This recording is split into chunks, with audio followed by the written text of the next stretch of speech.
বছরের এক্সপিরিয়েন্স থেকে বলতেছি এইভাবেই কাজ করে। কি এমন হয়েছে যে এত বড় একটা সেলিং এর পরে এত বড় এগ্রেসিভ মোমেন্টাম ক্যান্ডেল চলে আসলো হুদ দেয়? ইম্পসিবল। ম্যানিপুলেশন যেখানেই দেখবেন অতি ভক্ত চরণ লক্ষণ একটা কথা আছে না।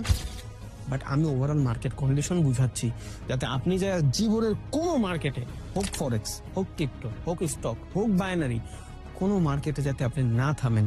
এন্ড একটা প্রো টিপ দেয় আপনারে, হয়তো এই ক্যান্ডেলস্টিক দেখে অনেকে ট্রেড করা শুরু করবেন, এই জন্য বলতেছি এই সিচুয়েশনগুলো থেকে বাইচা থাকেন।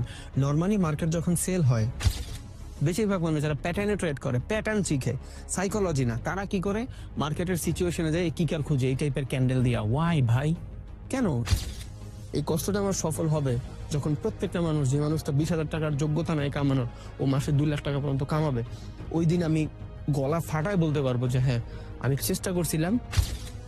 বাট যখনই দেখি সারা মাসের লস রিকভারি হওয়ার জন্য যথেষ্ট, যদি আমি মার্কেটের ইনফ্রাস্ট্রাকচার বুঝি, আমার মাথায় গ্যাস, আমি একটা আপ মার্কেটে এতটুকু সেলিং দেখে ডাউনের দিকে ট্রেড নিব ক্যান্ডেলস্টিক প্যাটার্নের উপর ভরসা কইরা? কেন? আমার মার্কেটের লিকুইডিটি কই, অপটিমাল জোন কই, পিওআই জোন কই? আমি তো জানতে হবে প্রত্যেকটা ভ্যালিড রিজন।